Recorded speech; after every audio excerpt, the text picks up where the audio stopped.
Welcome back to Upcertain TV. I'm Gemma Houghton. My guest today is Syd Carter, who's the Director of International Content for Allrecipes.com, and she's here to talk to us about managing international content. So, hi Syd, thank you for being here. Thanks for inviting me. Pleasure. So, firstly, what are the main challenges when you're creating content and managing content across multiple languages and websites?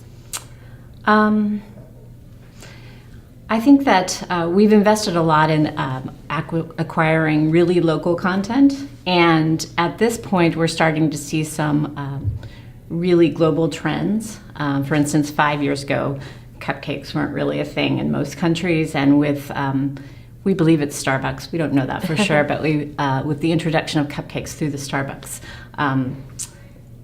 sites, more people are looking for cupcakes, and we have a lot of cupcakes from our US site, and we have localized those into every language. Portuguese, Spanish, well, not every language, of course, not every language, but a lot of them. Yeah, your main. All the places where we are, which includes like Argentina versus Mexico, or Quebec versus France. So we try to really localize for that market. Converting our editors from looking at really local content that's very authentic, very traditional, very much the way that people cook in their homes, to looking more globally is sometimes difficult. Our German content team is very open to content from all over the world. Our Mexican team, not so much. They're really focused on their heritage cuisine, which is a UNESCO cultural, what do they call that? Intangible cultural heritage, right? Okay. And so they're very focused on that, and we see that people are not really looking in Mexico for things from Thailand or things from Brazil even, right? Yeah. So I would say that's the biggest challenge. So it's, making sure that you, I guess, rolling things out globally where it makes sense, but also be mindful of what's relevant for that local market, right, and not just blanketly saying you must have this content in every country, because it doesn't always apply. That's right. That's right. And then you're talking there about localization, and obviously we often have the discussion of localization versus pure translation. So why is it really important to kind of localize content rather than just languagely translate the content? Right. And I'm not going to say we haven't made any mistakes. We have made mistakes before by getting someone who is actually professionally fluent in a language, but has no cultural understanding of the subject area, and translates perhaps as you can't really translate Spanish for the Mexican market using someone who's from Spain or is professionally proficient in the US. You really need to look for someone who is from Mexico and native speaker in Mexico to really get the words right. And I think the best example that we have is lemon, right? What is called a lemon in Mexico is really what we in the US would call a lime, right? And so they get very confused about the flavor profiles of recipes, and even calling it a yellow lemon is confusing to them because that's not really readily available. Yeah, so it's, especially I guess with your content is helping people cook, you've got to be aware of what actually people have access to, what can they make, do they have access to the ingredients, I suppose. It's all that kind of thing. So moving that out to any company, it's any sector, it's just being aware of what actually is possible in those markets as well. Like some content just won't mean anything to some markets. And that's why it's really important to immerse yourself in that culture at least for some good period of time, 4 to 6 weeks each year, so that you can see what's in the grocery store, you can see what people are eating in restaurants, because it changes radically what's available year to year. And obviously, you're talking about, you've got a very big global presence and you have teams in different markets.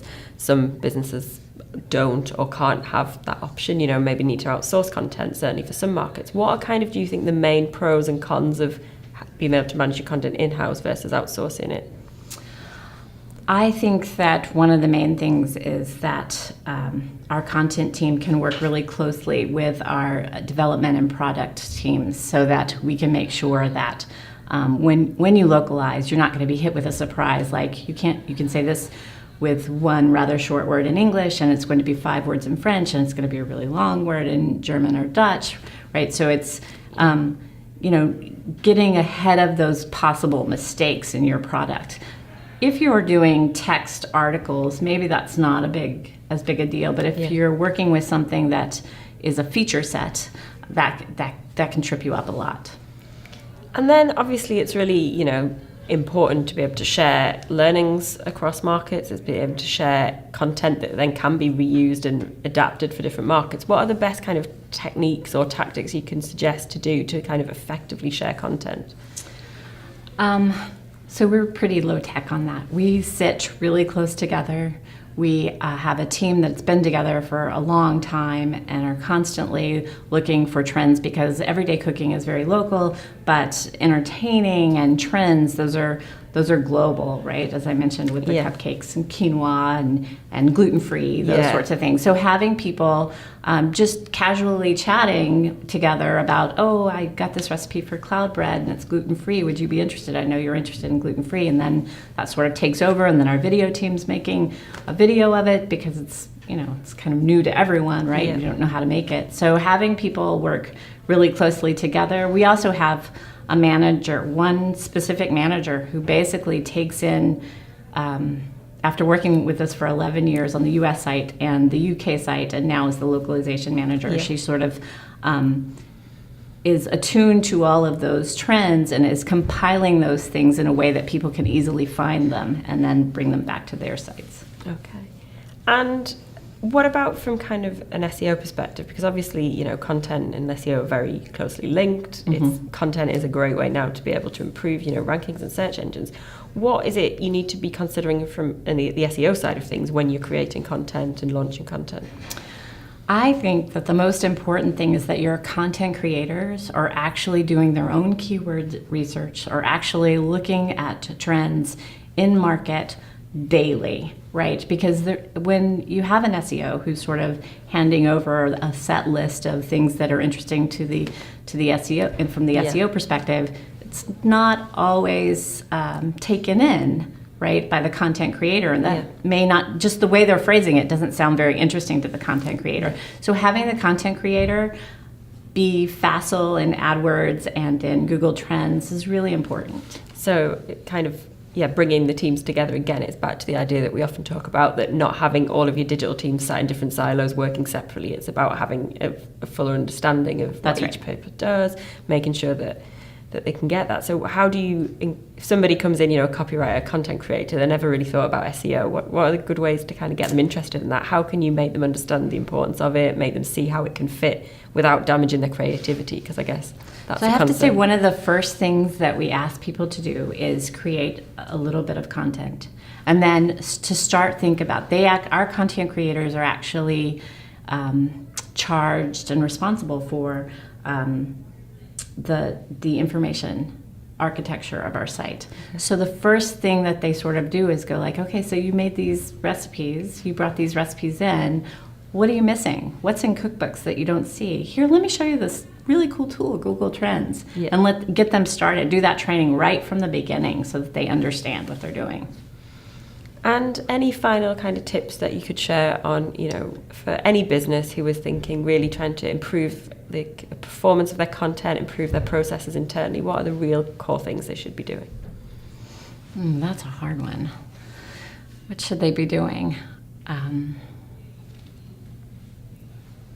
I think they should really, the most important thing that I think now when starting a new site is to look for subject matter experts. Right? It may not seem that you might get a great translation person. If they don't know anything about that subject, it's going to be difficult for them. So I think that's what you should look for, is subject matter expertise. Great. Well, thank you so much for sharing this today. Really good to talk to you. Sure. Thanks. Thanks.